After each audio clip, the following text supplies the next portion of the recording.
नमस्कार दोस्तों, स्वागत है आपका स्टडी फॉर सिविल सर्विसेज में। वीडियो को पूरा देखिए। कोई भी आपका फीडबैक है, कोई सजेशन है, तुरंत वीडियो में कमेंट करके जरूर बताइए। अच्छा लगे तो वीडियो लाइक जरूर कर लीजिए और ऐसे वीडियो लगातार फ्री में पाने के लिए चैनल को तुरंत सब्सक्राइब कर लीजिए और बेल आइकन को जरूर टैप कर लीजिए ताकि आगे भी सारे वीडियो आपको मिलते रहे। यूट्यूब में फॉलो करते हैं तो प्लीज ये वाला फ्री टेलीग्राम चैनल जरूर ज्वाइन करिएगा। सारे नोटिफिकेशन, सारे अपडेट यहीं पे आते हैं, ध्यान रखिएगा। स्टडी फॉर सिविल सर्विसेज का कोई भी पेड ग्रुप अगर आपको ज्वाइन करना है तो सिर्फ 8564809606089752380455 यही नंबर है हमारे, सिर्फ जहां पे कॉल या व्हाट्सएप कर सकते हैं। इंस्टाग्राम पे हमारा पेज जरूर फॉलो कर लीजिएगा, स्टडी फॉर सिविल .सर्विसेज है। ट्विटर पे हमको जरूर फॉलो कर लीजिएगा, @study for civils है। नमस्कार दोस्तों, आप सभी का स्वागत है स्टडी फॉर एग्जाम्स में।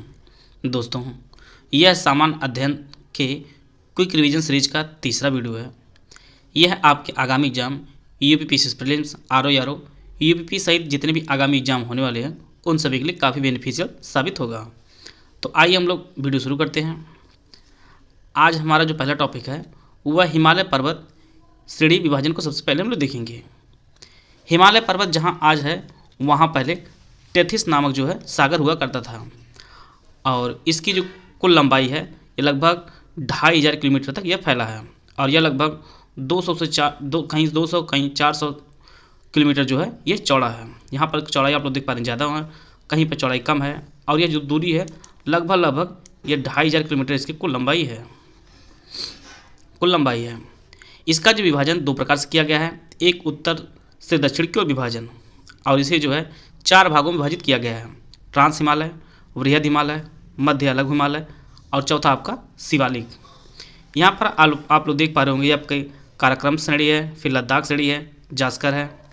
इसे जो है 4 श्रेणी में विभाजित किया है। सबसे ऊपरी जो श्रेणी आपकी ट्रांस हिमालय, फिर आपके मध्य हिमालय है, फिर इसके बाद वृहद हिमालय है, फिर आपका मध्य हिमालय या अलग हिमालय और अंतिम जो आपका है ये आपकी शिवालिक श्रेणी है। और ट्रांस हिमालय को भी जो है 3 पार्ट में विभाजित किया गया है। एक आपकी काराकोरम श्रेणी है, दूसरी लद्दाख और तीसरी आपकी जास्कर श्रेणी है। इसको इस मैप के माध्यम से आप लोग देख पा रहे होंगे। ट्रांस हिमालय को 3 पार्टों में विभाजित किया गया है, काराकोरम श्रेणी, लद्दाख श्रेणी और जास्कर श्रेणी को। सबसे ऊपरी भाग काराकोरम और सबसे नीचे आपका दक्षिण में जास्कर श्रेणी है, लद्दाख श्रेणी आपके मध्य में है। कार्यक्रम श्रेणी कुछ विशेषताएं हम लोग देख लेते हैं। काराकोरम जो पर्वत श्रेणी है यह ट्रांस हिमालय के सबसे उत्तर में स्थित है और तिब्बत में काराकोरम श्रेणी को कैरा श्रेणी के नाम से भी जाना जाता है और इसी पर्वत श्रेणी में K2 जिससे गार्डविन आस्टीन नाम से जाना जाता है यह स्थित है। और गार्डविन आस्टीन जो है यह पूर्वी विश्व में दूसरे सबसे ऊंची जो है वो चोटी है और वर्तमान में यह जो है पाक अधिकृत कश्मीर में स्थित है। और अगर प्रश्न इस प्रकार से पूछता है कि भारत में स्थित सबसे ऊंची चोटी कौन सी है, तो आपकी भारत की सबसे जो ऊंची चोटी है वर्तमान में वो आपकी कंचनजंगा है और ये आपके सिक्किम में है। और पाक अधिकृत क्षेत्र में जो आपकी गार्डविन आस्टीन है वर्तमान में जो है इस पर पाकिस्तान का कब्जा है। महत्वपूर्ण ग्लेशियर इस श्रेणी में कौन कौन से हैं? इनमें आपका बियाफो है, सियाचिन है, बाल्टोरो और हिस्पर। ये सभी ग्लेशियर जो उपस्थित है यह काराकोरम पर्वत श्रेणी में स्थित हैं। काराकोरम जो है पर्वत श्रेणी के अंतर्गत स्थित है। कंचनजंगा आपके सिक्किम में स्थित है। लद्दाख पर्वत श्रेणी यह 2 नदियों के बीच स्थित है। उत्तर में स्योक नदी बहती है और इसके दक्षिण में जो है सिंधु नदी बहती है। लद्दाख श्रेणी जो है ये 2 नदियों के मध्य स्थित है। उत्तर में स्योक नदी बहती है और नीचे आपका सिंधु नदी बहती है और स्योक नदी जो है यह सिंधु की एक सहायक नदी है। और सबसे इम्पॉर्टेंट इस श्रेणी जो विशेषता है वह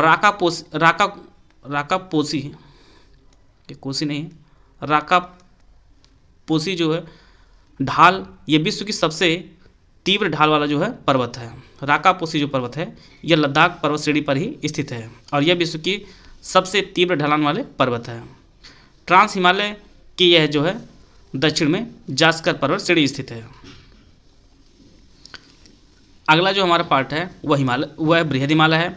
बृहद हिमालय जो है यह ट्रांस और बृहद हिमालय के बीच की जगह को सचर जोन कहा जाता है और बृहद हिमालय का अन्य नाम जो है आपका है वह हिमाद्री हिमालय के नाम से भी इसे जाना जाता है। इसकी औसत ऊंचाई लगभग 6000 मीटर है, जो सभी भागों में लगभग सबसे ऊंचा जो औसत ऊंचाई है वो इसी की है, बृहद हिमालय की। और विस्तार देखा जाए तो पश्चिम में नंगा पर्वत से लेकर जो है पूर्व में नामचा पर्वत चोटी जो तिब्बत में स्थित है वहाँ तक इसका विस्तार है। विश्व की जो सबसे ऊँची जो चोटियाँ हैं वह इसी हिमालय के अंतर्गत जो है बसी हुई हैं। इनमें जैसा कि एवरेस्ट पर जो दुनिया की सबसे ऊंची चोटी है यह आपके नेपाल में स्थित है, कंचनजंगा जो भारत की सबसे ऊंची चोटी आपकी सिक्किम में स्थित है। मकालू जो है यह नेपाल में स्थित है। धौलागिरी ये भी आपका नेपाल में स्थित है। अन्नपूर्णा नेपाल में स्थित है। नंदा देवी आपके भारत के उत्तराखंड में स्थित है। ये सभी जो चोटियाँ हैं यह बृहद हिमालय की सभी चोटियाँ हैं। माउंट एवरेस्ट जो है ये दुनिया की सबसे ऊंची चोटी है और वर्तमान में जो इसकी ऊंचाई है वह 8,848.86 मीटर जो है इसकी ऊंचाई है। इसकी आप लोग एग्जैक्ट जो वैल्यू दी है इसे आप नोट कर लीजिए, क्योंकि परीक्षा में कभी कभी ये दशमलव की इधर उधर दे देगा, आपका आंसर गलत हो सकता है। तो एग्जैक्ट जो डेटा दिया गया है उसको आप लोग नोट कर लीजिए। नेपाल में जो है माउंट एवरेस्ट को सागरमाथा का नाम जाना जाता है। तिब्बत में से जो है चोमोलुंगमा के नाम से जाना जाता है। और उत्तराखंड में जो है बृहद हिमालय पर 2 ग्लेशियर हैं, एक गंगोत्री है, दूसरा आपका यमुनोत्री है। गंगोत्री से गंगा का उद्गम होता है और यमुनोत्री से आपके यमुना नदी का उद्गम होता है। तीसरा आपका लघु हिमालय या मध्य हिमालय। घास के मैदान को जो है मर्ग या बुग्याल या प्याल कहा जाता है। लघु हिमालय के घास के मैदान में जो है मर्ग, बुग्याल या प्याल कहा जाता है। जैसे आपका गुलमर्ग हुआ, सोनमर्ग जो है ये सभी आपके लघु हिमालय या मध्य हिमालय के अंतर्गत आते हैं। मध्य हिमालय और बृहद हिमालय के बीच की जगह को घाटी कहा जाता है। ये कुछ फेमस घाटियाँ हैं जो कई बार परीक्षाओं में पूछी जाती हैं। इनमें आपका एक चुम्बा घाटी जो सिक्किम में स्थित है। कुल्लू कांगड़ा घाटी ये आपके हिमाचल प्रदेश में स्थित है। लघु हिमालय के अंतर्गत कुछ महत्वपूर्ण पर्वत श्रेणियाँ आती हैं। इनमें एक पीर पंजाल श्रेणी है, ये आपके जम्मू कश्मीर में स्थित है। धौलाधार पर्वत श्रेणी ये आपके हिमाचल प्रदेश में स्थित है। महाभारत पर्वत श्रेणी ये आपके नेपाल में स्थित है। नागटिप्पा पर्वत श्रेणी आपके नेपाल में स्थित है। और 5वीं आपके मसूरी पर्वत श्रेणी आपके उत्तराखंड में स्थित है। तो यह कुछ प्रमुख पर्वत श्रेणियाँ हैं और उनकी स्थिति को हम लोग देख लिए हैं। यहाँ पर स्वास्थ्य वर्धक कुछ क्षेत्र पाए जाते हैं, जिनमें आपका शिमला, मनाली, डलहौजी ये सभी हिमाचल प्रदेश में है। मसूरी, रानीखेत, नैनीताल आपके उत्तराखंड में है। तो ये सभी जो एरिया हैं यह लघु हिमालय या मध्य हिमालय के अंतर्गत आते हैं। अगला हमारा अंतिम और यह आपका शिवालिक हिमालय है। शिवालिक हिमालय जो है सभी हिमालयों में सबसे दक्षिण में है और यह सबसे नवीन हिमालय है। तीनों पर्वत श्रेणियों में जो है सबसे कम ऊंचाई वाला यह आपका शिवालिक हिमालय स्थित है। लघु हिमालय और शिवालिक हिमालय की मध्य चोटियों को जो है उत्तराखंड में दून एवं द्वार कहा जाता है। जैसे देहरादून आप लोग सुने होंगे, हरिद्वार सुने होंगे, ये सभी आपके शिवालिक हिमालय के उदाहरण हैं। शिवालिक हिमालय को अरुणाचल प्रदेश में डाफला, मिरी, अबोर, मिसमी पहाड़ियों के नाम से जाना जाता है। कभी कभी परीक्षा में सीधे पूछता है कि डाफला पहाड़ी कहाँ पर स्थित है, ये आपके अरुणाचल प्रदेश में स्थित है। डाफला, मिरी, अबोर, मिसमी ये सभी जो पहाड़ियाँ हैं ये आपके अरुणाचल प्रदेश में स्थित हैं। और इसी का एक पार्ट है हिमालय का पूर्वांचल की पहाड़ियाँ, यह जो है उत्तर पूर्वी राज्यों में फैली हैं। इनमें से कई भारत और म्यांमार की सीमा के साथ जो है फैली हुई हैं और कई देश के आंतरिक जो है हिस्से में हैं, जैसे पटगई, बूम, नागा पहाड़ियाँ और मिजो पहाड़ियाँ। अभी हम लोग इसके चित्र के माध्यम से समझते हैं। ये देखिए आप, पटगई बूम पहाड़ी है, फिर आपकी नागा पहाड़ी है और आपकी मिजो पहाड़ी है। परीक्षा में सीधे प्रश्न पूछता है, इसे आपको उत्तर से दक्षिण क्रम में सजाना होता है। उत्तर से दक्षिण क्रम या दक्षिण से उत्तर क्रम कुछ भी प्रकार से पूछ सकता है। दूसरा प्रश्न बनता है, गारो, खासी, जयंतिया कहाँ पर स्थित है, तो ये आपके मेघालय राज्य में स्थित है। गारो, खासी, जयंतिया ये आपके मेघालय राज्य में स्थित है और यह जनजातियों के नाम पर इसका नामकरण किया गया है। इनको पूर्व से पश्चिम या पश्चिम से पूर्व दिशा में सजाने के लिए प्रश्न बनता है। तो यह दोनों पहाड़ियों को आप देख लीजिए। यहाँ पर डाफला श्रेणी है, तो यहाँ पर जो है पटगई, बूम, नागा और मिजो, इनको उत्तर से दक्षिण और बाएं से आपका पूर्व से पश्चिम की दिशा में गारो, खासी, जयंतिया, ये तीनों चीज़ आप लोग नोट कर लीजिए। एक तो हम जो विभाजन देखे हैं उसे हम लोग उत्तर से दक्षिण क्रम में देखे हैं। दूसरा जो विभाजन हुआ था वो नदियों के आधार पर हुआ था और इसे जो है प्रादेशिक भागों में बांटा गया था। हिमालय का पश्चिम से पूर्व जो है विभाजन किया गया था। हिमालय क्षेत्र को नदी घाटियों के आधार पर भी पश्चिम से पूर्व 4 भागों में जो है विभाजित किया गया है। एक आपका पंजाब हिमालय, दूसरा आपका कुमाऊं हिमालय, तीसरा नेपाल हिमालय, चौथा आपका असम हिमालय। यही मैप की सहायता हम देख पा रहे हैं। पहला जो विभाजन किया गया था पंजाब हिमालय, यह सिंधु नदी, ये आपको देखिए सिंधु नदी और सतलज नदी के मध्य जो क्षेत्र आता है यह पंजाब हिमालय का आता है। दूसरा आपका है यह आपकी सतलज नदी है, दूसरी आपकी काली नदी की, इन दोनों जो क्षेत्र आता है इसे कुमाऊं हिमालय के नाम से जाना जाता है। तीसरा आता है काली नदी और तीस्ता नदी के मध्य का जो क्षेत्र आता है उसे नेपाल हिमालय के नाम जानते हैं। और चौथा आपका तीस्ता नदी और देहांग नदी के मध्य का जो क्षेत्र आता है उसे असम हिमालय के नाम जानते हैं। तो यह जो है 4 प्रमुख प्रादेशिक भागों में बांटा गया है नदी घाटियों के आधार पर। पहला पंजाब हिमालय, दूसरा कुमायूं, तीसरा नेपाल और चौथा आपका असम हिमालय। आशा है आप सभी को बहुत कुछ जानने को मिल रहा होगा। इसको हम लोग एक बार और देख लेते हैं। पंजाब हिमालय सिंधु और सतलज नदी के मध्य है। काराकोरम श्रेणी, लद्दाख, पीर पंजाल, धौलाधार और जास्कर श्रेणी ये जो है ये सभी पंजाब हिमालय के भाग हैं। दूसरा आपका कुमायूं हिमालय, यह जो आपके सतलज और काली नदी के मध्य स्थित है। नंदा देवी, केदारनाथ, बद्रीनाथ ये जो चोटियाँ हैं ये इसी भाग में स्थित हैं। और गंगा और यमुना का जो उद्गम होता है वो कुमायूं हिमालय से ही होता है। जैसा कि हम जानते हैं गंगा नदी गंगोत्री और यमुना आपके यमुनोत्री से इसका उद्गम होता है। नेपाल हिमालय या काली और तीस्ता नदी के मध्य क्षेत्र को जो है नेपाल हिमालय कहते हैं। हिमालय सबसे ऊंची जो चोटियां हैं वह इसी भाग में स्थित है, जिनमें आपका माउंट एवरेस्ट है, कंचनजंगा है, मैकाल, अन्नपूर्णा ये सभी चोटियां आपके नेपाल हिमालय के भाग हैं। चौथा आपका असम हिमालय, तीस्ता और दिहांग नदी के मध्य का जो क्षेत्र होता है वह असम हिमालय के नाम से जाना जाता है। इसके तहत नामचा बरवा, कुली कांगड़ा आदि घाटियाँ जो है स्थित है। ब्रह्मपुत्र, लोहित, दिहांग, दिबांग जो नदियाँ हैं वह इसी क्षेत्र से होकर बहती हैं, असम हिमालय से, जो तीस्ता और दिहांग नदी के मध्य स्थित है। आगे बढ़ने से पहले आपको बताना चाहता हूँ यूपीपीसीएस प्रीलिम्स 2024 के लिए हमारा क्रैश कोर्स शुरू किया गया है 5 जनवरी 2024 से। और हमारा जो कोर्स है वह जीएस और करंट अफेयर को कंपाइल करके टोटल जो है 844 पेज का बना दिया गया है, जो काफ़ी कम है। इसे पढ़कर आप जो है प्रीलिम्स क्वालिफाई कर सकते हैं। और हमारे जो है स्टडी मटेरियल जो कीमत है वर्तमान में वो आपकी 3000 रुपये है। इसके अलावा अन्य हमारे अलग अलग टाइप के पेड ग्रुप हैं, जिनमें आपका ओनली टेस्ट सीरीज का ग्रुप है आपका 3500 रुपये का, फुल डिस्कशन ग्रुप है आपके 9000 रुपये का, ओनली पेड क्विज का ग्रुप है आपके 1200 रुपये का। इस प्रकार से यूपीपीसीएस प्रीलिम्स का हमारा क्रैश कोर्स शुरू किया गया है।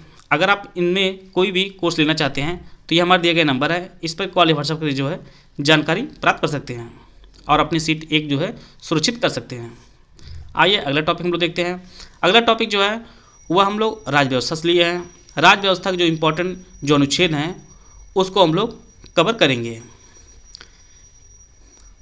हमारा जो पहला अनुच्छेद है संविधान के वह है संघ का नाम और राज्य से संबंधित है। आर्टिकल 2 में जो है वह नए राज्यों का प्रवेश एवं स्थापना संबंधित है। और आर्टिकल 3 में राज्य का निर्माण और सीमाओं या नामों में परिवर्तन किया जा सकता है। और आर्टिकल 12 आपके राज्य की परिभाषा दी गई है। आर्टिकल 14 जो है यह विधि की समझ समानता है। आर्टिकल 15 में जाति, लिंग, धर्म पर जो है भेद का प्रतिषेध किया गया है। आर्टिकल 16 में लोक नियोजन में अवसर की समानता दी गई है। अनुच्छेद 17 में अस्पृश्यता का अंत है। परीक्षा में आपके डायरेक्ट जो है यह सीधे प्रश्न पूछ देगा कि अस्पृश्यता का अंत किस आर्टिकल में है, तो ये आपके 17 में है। उपाधियों का जो अंत है ये आपके आर्टिकल 18 में दिया गया है। आर्टिकल 18 में जो है वह उपाधियों का अंत दिया गया है। आर्टिकल 19 में जो है वाक्य स्वतंत्रता है और यह स्वतंत्रता जो है वह 6 प्रकार की है। इसमें प्रेस की स्वतंत्रता भी शामिल है। प्रेस को जो स्वतंत्रता है वो आर्टिकल 19 के तहत ही दी गई है। भाषण एवं अभिव्यक्ति स्वतंत्रता, शांति से और बिना हथियारों के सभा करने की स्वतंत्रता है। संघ व संगठन बनाने की, भारत के पूरे क्षेत्र में स्वतंत्र रूप से घूमने का, भारत के किसी भी हिस्से में रहने और बसने की स्वतंत्रता है, किसी पेशे को करने या किसी व्यवसाय, व्यापार या आजीविका को करने की स्वतंत्रता है। ये जो सभी स्वतंत्रता है वह अनुच्छेद 19 में दी गई है। आर्टिकल 20 में अपराधों के 2 सिद्ध के संबंध में संरक्षण दी गई है। प्राण और दैहिक स्वतंत्रता आपके आर्टिकल 21 में दी गई है। 6 वर्ष से लेकर जो है 14 वर्ष तक बच्चों को शिक्षा का जो अधिकार है वो आर्टिकल 21 का के तहत जो है वर्णित है। आर्टिकल 23 में मानव के दुर्व्यापार और बलात्श्रम का जो है प्रतिषेध किया गया है। आर्टिकल 24 में किसी भी कारखाने, खदान या खतरनाक व्यवसाय में जो है 14 वर्ष से कम उम्र के बच्चों के रोजगार पर जो है प्रतिबंध लगाया गया है। आर्टिकल 25 में धर्म के आचरण और प्रचार की स्वतंत्रता दी गई है। आर्टिकल 26 में धार्मिक कार्यों के प्रबंध की स्वतंत्रता है। आर्टिकल 32 में संवैधानिक उपचारों का अधिकार दिया गया है। और इसके तहत जो है सर्वोच्च न्यायालय द्वारा 5 रिट जारी की जाती है, जिनमें आपका बंदी प्रत्यक्षीकरण, परमादेश, प्रतिषेध, उत्प्रेषण और अधिकार परीक्षण, ये जो 5 रिट जो है वह सर्वोच्च न्यायालय द्वारा जारी की जाती है। संविधान के अनुच्छेद 226 के तहत जो है उच्च न्यायालय को भी जो है मौलिक अधिकारों के प्रवर्तन के लिए रिट जारी करने का जो है अधिकार दिया गया है।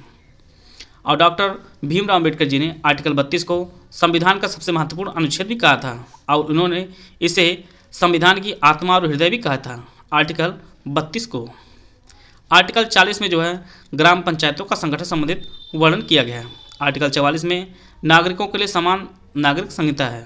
आर्टिकल 48 जो है यह कृषि और पशुपालन संगठन से संबंधित है।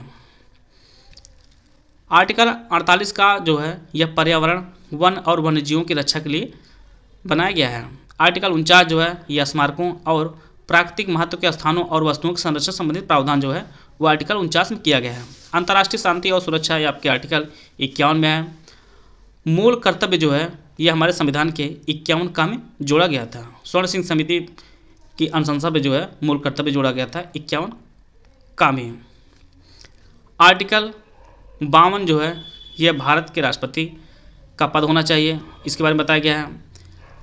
आर्टिकल 53 में संघ की कार्यपालिका की जो शक्ति है वह भारत के राष्ट्रपति में निहित है। आर्टिकल 54 में जो है राष्ट्रपति का निर्वाचन संबंधी जो प्रावधान दिया गया है।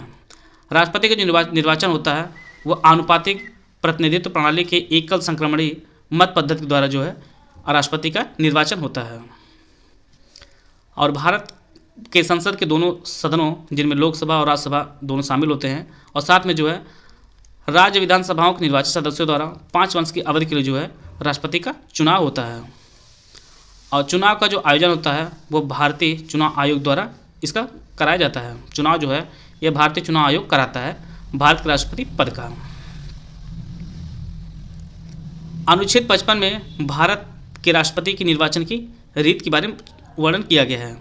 राष्ट्रपति की जो पदावधि होती है वह 5 वर्ष होती है, इसका जो वर्णन है आपके आर्टिकल 56 में है। राष्ट्रपति निर्वाचन होने के लिए जो अर्हताएँ हैं वह अनुच्छेद 58 में बताई गई हैं। राष्ट्रपति पद की जो शर्तें हैं वह आर्टिकल 59 में है।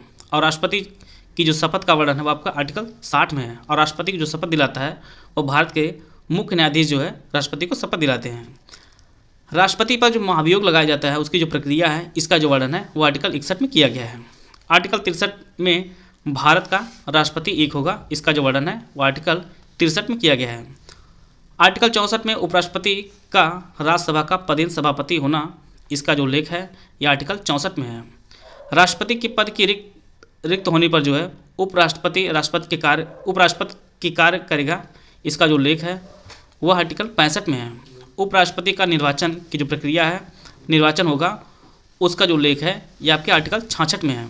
आर्टिकल 67 में उपराष्ट्रपति की पदावधि के बारे में बताया गया है और इसकी जो शपथ है वो आर्टिकल 69 के बारे में बताया गया है, उपराष्ट्रपति द्वारा शपथ को। और उपराष्ट्रपति की जो शपथ है आपके आर्टिकल 69 में है। राष्ट्रपति जो है वह क्षमादान की जो शक्ति है यह बताया गया है आर्टिकल 72 में। आर्टिकल 74 में जो है वह राष्ट्रपति को सलाह देने के लिए मंत्रिपरिषद होगी, इसका जो उल्लेख किया गया है आपके आर्टिकल 74 में किया गया है। राष्ट्रपति को उनके कार्यों में सहायता करने के लिए और सहायता देने के लिए राष्ट्रपति के नेतृत्व वाली एक मंत्रिपरिषद होती है और मंत्रिपरिषद जो नियुक्ति है वह प्रधानमंत्री की सिफारिश की जो सलाह पर जो है राष्ट्रपति करते हैं और प्रधानमंत्री जो नियुक्ति है वह राष्ट्रपति द्वारा की जाती है। और इसके साथ जो है अन्य जो मंत्री होते हैं उनकी भी नियुक्ति जो है राष्ट्रपति करता है प्रधानमंत्री की सलाह पर। आर्टिकल 76 में जो है वो भारत का महान्यायवादी संबंधित बताया गया है और वर्तमान जो हमारे महान्यायवादी हैं वो आर वेंकट रमनी जो है वो भारत के महान्यायवादी हैं और यह जो है भारत सरकार के मुख्य कानूनी सलाहकार होते हैं और इनकी जो नियुक्ति है वो भारत के राष्ट्रपति द्वारा की जाती है। इसमें जितने भी जो पदाधिकारी हैं, चाहे राष्ट्रपति है, उपराष्ट्रपति, महान्यायवादी, प्रधानमंत्री, जितने भी पदाधिकारी हैं इनके ऊपर जो है एक अलग से वीडियो बना के बताई जाएगी। उनके कार्यकाल, उनकी नियुक्ति, सारी जो प्रक्रिया है उसको अलग वीडियो में बनाकर जो है उसमें बताई जाएगी। इसमें सिर्फ आर्टिकल आपको सिर्फ एक बार क्लिक कर याद रहे कि किस आर्टिकल में किसके बारे में बताया गया है, बाकी डिटेल वीडियोज़ के लिए अलग से कराया जाएगा। और भारत का जो महान्यायवादी होता है यह ना तो संसद का सदस्य होता है और ना ही मंत्रिमंडल का सदस्य होता है, लेकिन वह जो है किसी भी सदन में उसकी समितियों में जो वह बोल सकता है, लेकिन मत देने का जो अधिकार है वह उसे नहीं है। यह संसद का सदस्य नहीं होता लेकिन उसमें अपनी बात रखने का उसके पास अधिकार होता है, लेकिन जो है वह मत देने का अधिकारी नहीं होता है। आर्टिकल 79 में जो है संसद का गठन संबंधित प्रावधान बताए गए हैं। और जैसा कि हम लोग जानते हैं संसद में हमारे राज्यसभा, लोकसभा और राष्ट्रपति जो है वो शामिल होते हैं। राज्यसभा की जो संरचना है इसका जो उल्लेख है आर्टिकल 80 में किया गया है। इसी प्रकार से लोकसभा की संरचना का जो उल्लेख है वो आर्टिकल 81 में किया गया है। और लोकसभा के निर्वाचित सदस्यों की कुल संख्या मैक्सिमम हो सकती है आपकी 550 हो सकती है। अनुच्छेद 89 जो है वह राज्यसभा के सभापति और उपसभापति के बारे में बताया गया है। आर्टिकल 93 में लोकसभा के अध्यक्ष और उपाध्यक्ष की नियुक्ति का प्रावधान करता है।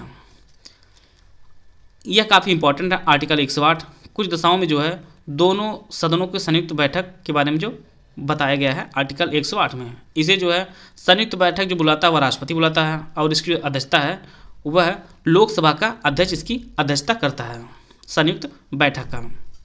आर्टिकल 109 में जो है यह धन विधेयक के संबंध में विशेष प्रक्रिया बताई गई है।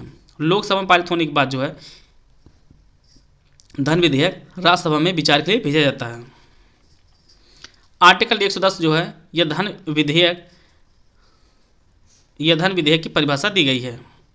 और आर्टिकल 112 में जो है वार्षिक वित्तीय विवरण जिसे हम लोग बजट के नाम से जानते हैं इसका जो उल्लेख किया गया है वो आर्टिकल 112 में किया गया है। इसके माध्यम से हम लोग जो प्रमुख आर्टिकल हैं उनमें क्या क्या प्रावधान दिए गए हैं उनको हम लोग देखे हैं। बाकी हम लोग जितने भी पदाधिकारी और जितनी भी विशेषताएं उनकी होंगी उनको हम लोग अलग वीडियो में हम लोग एक कवर करेंगे। तो आशा है आप सभी को बहुत कुछ जानने को मिला होगा। मिलते हैं नेक्स्ट वीडियो में, तब तक के लिए जय हिंद, जय भारत।